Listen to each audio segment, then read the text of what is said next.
Raiders head coach Jon Gruden with high praise for draft prospect Kyler Murray, while also complimenting the season his current quarterback Derek Carr turned in. Stephen A., were Gruden's comments more about Murray or Carr? I thought it was more about Carr because he was very, very complimentary of Carr. He went out of his way because he hears the noise with people speculating, what is he going to do with his pick? Is he going to try to position himself? Are they going to trade up to get a quarterback? Is it time to move beyond Derek Carr, et cetera, et cetera? So what you want to do is praise the greatness of a Kyler Murray because you want to show an appreciation and recognition for what this kid has accomplished, what he represents, how he can contribute to box office, those kind of things. But in the same breath, he went out of his way to talk about Derek Carr, suspect offensive line, injuries, some of the throws he made, completed 68% of his passes, threw for over 4,000 yards, and, considering the conditions that he was working under. So I thought he was going out of his way to just remind everybody and remind Derek Carr, I believe in you, I believe in you, I believe in you. Because I think at this point, Jon Gruden is wise enough to recognize this is my guy until he isn't. And that's just the way that it is. That's what I was hearing. Well, look, it was more about Kyler Murray because that's who he was asked about. Of course he has to say that stuff about Carr because that's his quarterback. And what's going to happen on First Take if he just talks about Kyler Murray? We're going to come out and say, oh, Derek Carr's in trouble. He's talking about Kyler Murray. He's asked a point-blank question. He has to throw in the stuff about Carr. Like, look at the numbers. Even when I was critical of Carr and Carr got mad, Stephen A., and we were talking about his season, I admitted I didn't watch him in the second half. Who was watching the Raiders in the second half of the season? I was about the first half. So what he's saying there is, hey, by the way, if you look at the whole body of work over the course of a season with an offensive line that wasn't what it was a couple years ago, trading key pieces, he actually put up good numbers. But he has to say that so that he's not criticized for just singing Kyler Murray's praises. The actual content of what he offered was what we're all weighing in on about Kyler Murray. Is size a factor? No, he's just saying, like, look, and he's the kid in Cleveland. Baker Mayfield, by the way, same program, similar kind of style and everything. Look at how he's playing. He ain't tall. Drew Brees, one of the best ever. He's, 6 feet barely? And then you look at Russell Wilson, a future Hall of Famer, Super Bowl winner, just about the same height as Kyler Murray, except, by the way, you know how we always talk about how Russell Wilson is so solidly built?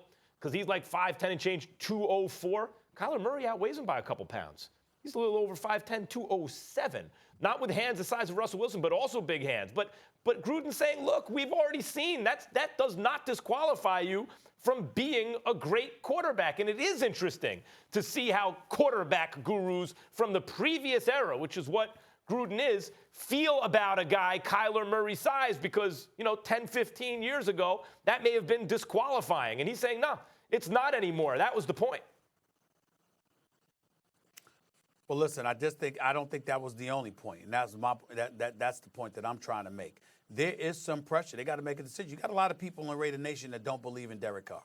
I mean, they appreciate him slapping high fives with the fans, at the Oakland Coliseum. They appreciate the fact that he loved Oakland and Raider Nation and being a part of it. But in terms of his level of production, 19 touchdowns, 10 interceptions, first half of the season, looked incredibly unimpressive and what have you. You do have people wondering whether or not the Raiders should be looking on. If you can move on from Khalil Mack, if you can move on from Amari Cooper, how come you can't move on from Derek Carr, particularly if you have the prowess to move up in the draft and acquire him. So I think that, Jon Gruden was going about the business of trying to remind Derek Carr. Got that huge contract. That's the reason, by the way. I agree. Wait a minute. Time out, y'all. Hold on. Question.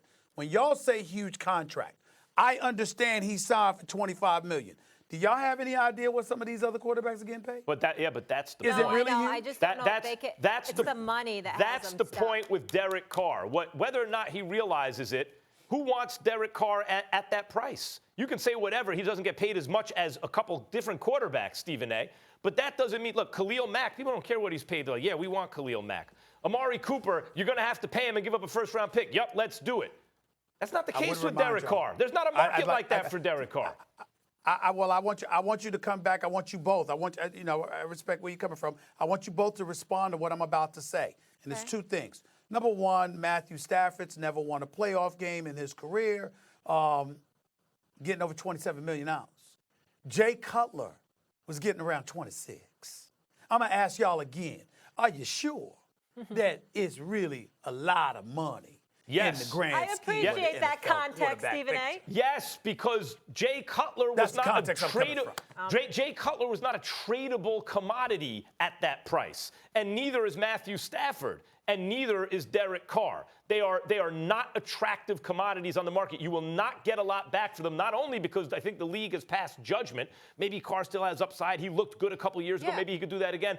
But because at that money, I don't know what you would get for him. You think you would get a second-round pick for Derek Carr at that price? I don't know. I don't know. I'm All not I'm sure saying is it's the National Football League, and we saw. What about the guy? Remember years ago when Seattle had signed? I think it was Matt Flynn, and gave him like $12 or $13 million. He was supposed to be your quarterback, and then Russell Wilson came in from the draft and automatically took the spot, and Seattle said, "We'll eat it." Well, I'm not saying that $25 million compares to that, because obviously it's exorbitantly more. But the reality is if you can get something off for him and get him off your books, What's interesting if to indeed me, you have the opportunity to get an impact guy at the quarterback position, you might do it. What's interesting to me is what the marketplace says about these guys. Yeah. You might, you're right. But let's see. Yeah. So far, if they could have gotten a good deal for Derek Carr, I bet you my feeling is they would have.